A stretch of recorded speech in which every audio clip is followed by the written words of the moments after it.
Welcome back to another Review Central Criminology Reviewer.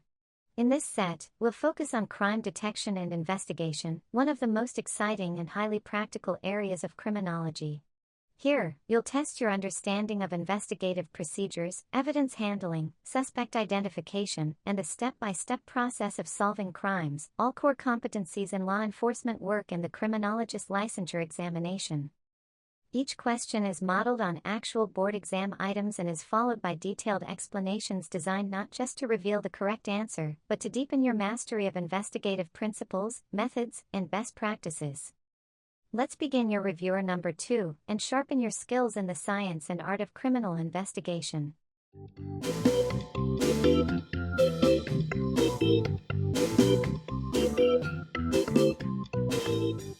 Question number 1.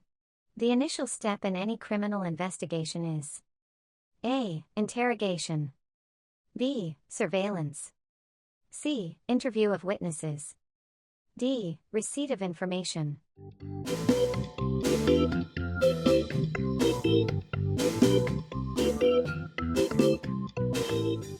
The correct answer is D. Receipt of information. Every investigation begins with information, whether from a victim, witness, police patrol, or anonymous source. The receipt of information triggers the formal process of investigation, leading to verification, scene response, and evidence gathering.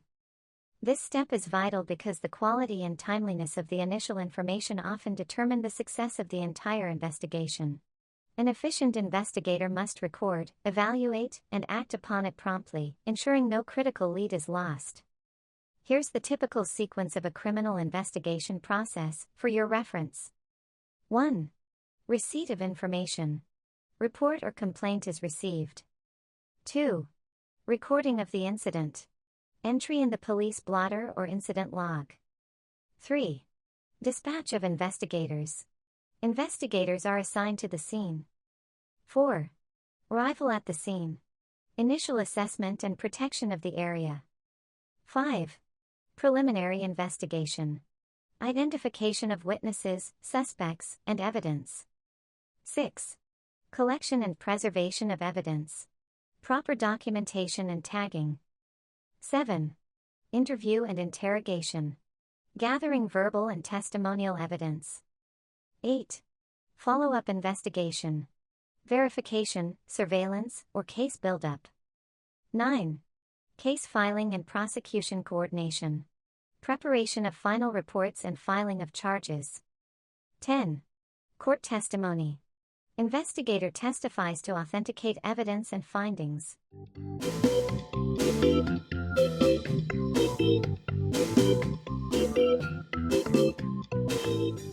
Question number 2. The primary objective of criminal investigation is A. To gather evidence.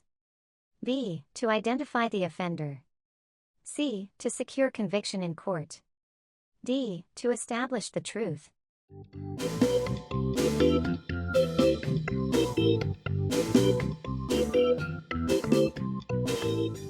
The correct answer is D. To establish the truth. While identification and conviction are outcomes, the core goal of every criminal investigation is to discover the truth. Investigators must remain objective, not to prove a theory, but to determine what really happened. Evidence, interviews, and forensic results are all tools in this pursuit. The emphasis on truth prevents tunnel vision and helps ensure that justice is served, both for victims and the accused.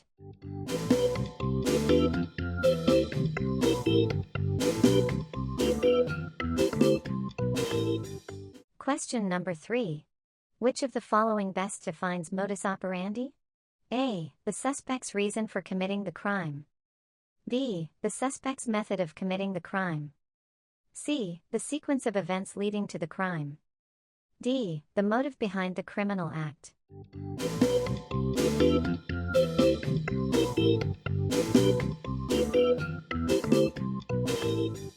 The correct answer is B. The suspect's method of committing the crime.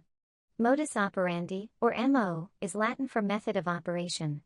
It refers to the distinct way a criminal commits an offense, from how they select victims, approach them, and execute the act, to how they escape.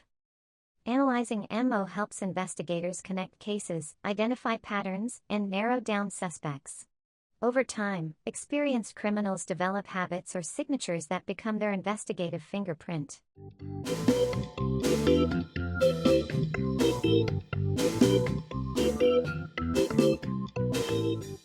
Question number 4. The chain of custody refers to A. The order of authority in police investigation. B. The chronological documentation of evidence handling. C. The legal custody of suspects during detention. D. The order of witnesses in a criminal case.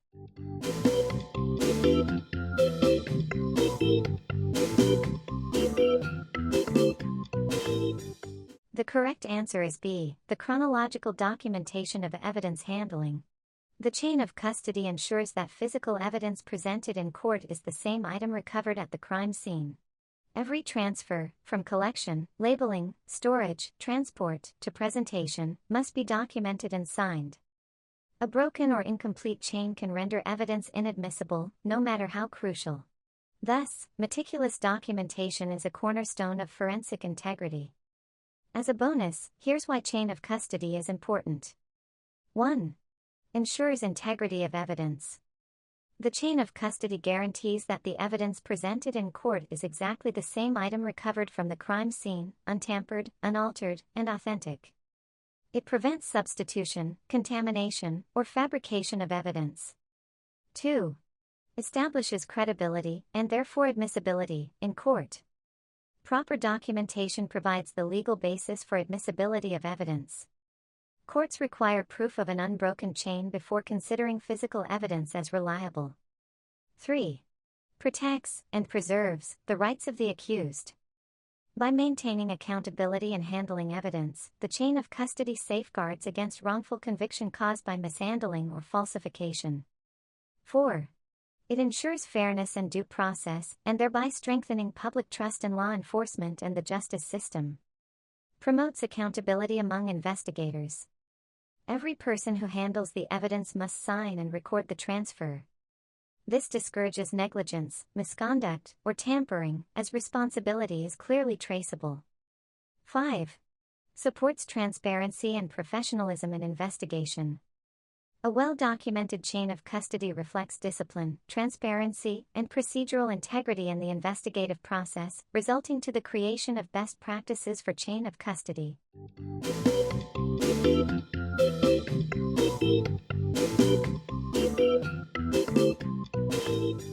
Question number 5. Which among the following is not part of the duties of an investigator at the crime scene? A. Protecting the scene. B. Conducting autopsy. C. Taking photographs. D. Interviewing witnesses.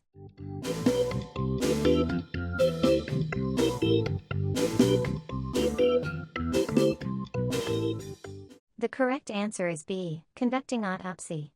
Autopsies are performed by forensic pathologists, not by field investigators. The investigator's role is to secure the scene, prevent contamination, document all visible evidence, and relay information to specialists. Knowing one's role avoids overlap and ensures a coordinated approach. Crime scene work is a team effort. Investigators, forensic technicians, and medico-legal officers must each perform their part precisely.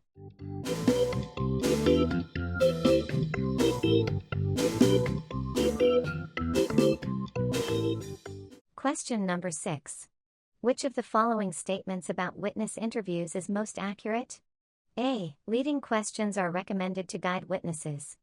B. Witnesses should be interviewed together to cross-check answers. C. The interview should be non-accusatory and free from coercion. D. It's best to start with specific questions right away.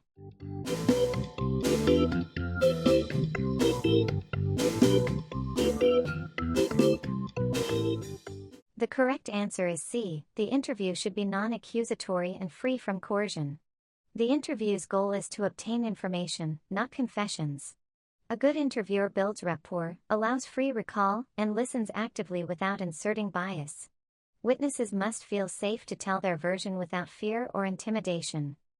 Leading questions can distort memory recall. The best results come from open-ended questions that encourage the witness to narrate naturally.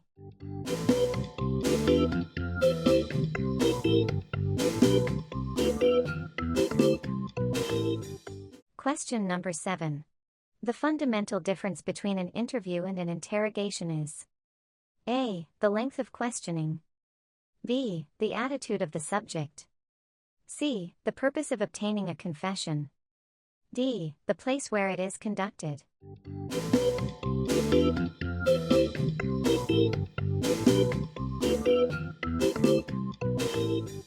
The correct answer is C. The purpose of obtaining a confession. An interview seeks information, an interrogation seeks a confession. Interviews are non-accusatory and friendly, while interrogations are controlled, strategic, and often reserved for suspects. Understanding this distinction helps investigators remain ethical and within legal bounds, avoiding coercion that may violate a suspect's constitutional rights.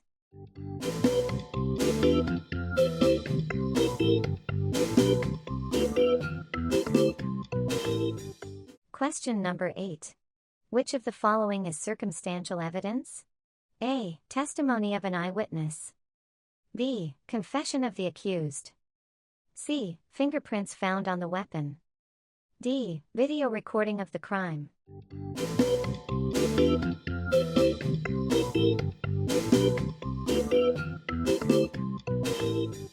The correct answer is C. Fingerprints found on the weapon. Circumstantial evidence indirectly links a suspect to a crime. It doesn't prove guilt on its own but builds a web of inference. Fingerprints on a weapon, matching shoe prints, or possession of stolen items are examples. Courts can convict based solely on circumstantial evidence if the chain of facts is strong, consistent, and points unerringly to guilt. Why the other options are not circumstantial evidence? A. Testimony of an eyewitness. This is direct evidence, because it is based on the witness's personal knowledge and perception of the crime.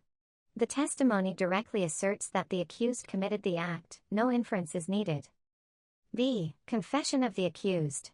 Also direct evidence, because it is an admission by the accused acknowledging guilt. It directly establishes the fact in issue, the act and intent of committing the crime. D. Video recording of the crime. This is likewise direct evidence, since the recording shows the act itself. There is no need to infer, the event is visually captured as it occurred. Remember this. Direct evidence sees or records the act itself. Circumstantial evidence implies the act through related facts.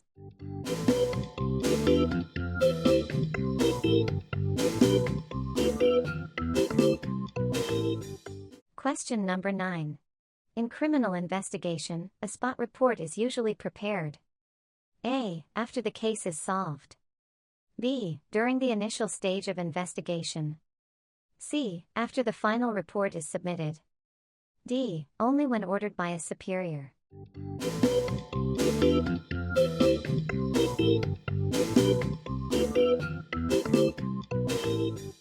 The correct answer is B. During the initial stage of investigation.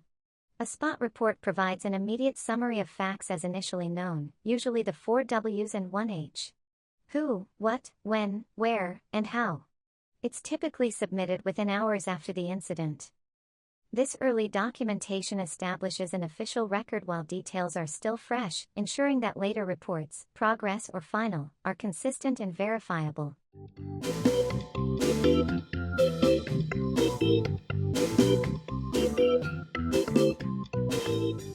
Question number 10.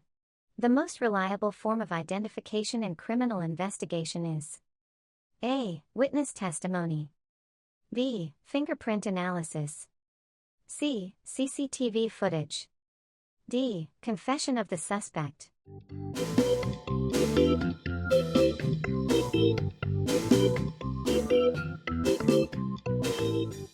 The correct answer is B. Fingerprint analysis. Fingerprint analysis remains the gold standard of personal identification in criminal investigation. Each person's fingerprint pattern is unique, permanent, and unchangeable. Even identical twins do not share the same ridge characteristics. Once properly collected and compared using scientific methods, fingerprint evidence can conclusively establish a person's identity with an extremely high degree of certainty. This scientific reliability makes fingerprint analysis one of the cornerstones of modern forensic science. It requires no memory, no interpretation, and no emotional bias, only accurate collection and analysis. Courts around the world continue to accept fingerprints as the most reliable form of human identification evidence. Why the other options are less reliable? A. Witness testimony. Although valuable, eyewitness identification is prone to human error. Memory can be influenced by stress, poor visibility, time lapse, suggestive questioning, or bias. Studies show that mistaken identity by eyewitnesses has led to numerous wrongful convictions. C. CCTV footage. While helpful in reconstructing events, CCTV is not the most reliable for personal identification. Poor image quality, lighting conditions, camera angles, and pixelation can easily distort facial or body features.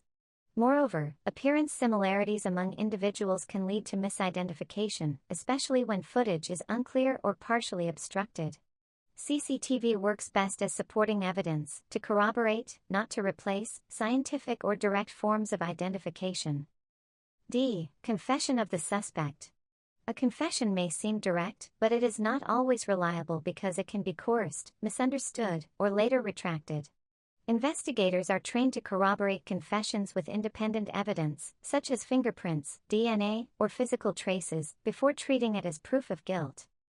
Remember, fingerprint analysis stands above other identification methods because it is scientifically verifiable, objective, and immune to human bias, unlike memory, video clarity, or verbal admission.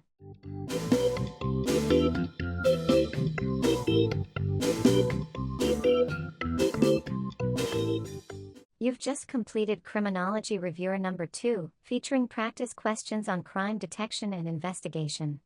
If this reviewer helps strengthen your grasp of investigative techniques and procedures, don't stop here. Check out our Criminology Review playlist for more topics, including criminal law, criminalistics, law enforcement administration, and forensic science.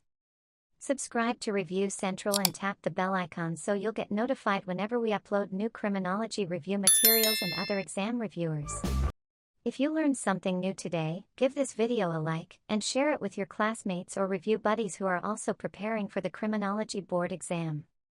Keep reviewing, keep improving, and we'll see you in the next Criminology Reviewer here on Review Central. Study smart, stay consistent, and aim high. Your criminologist license is within reach.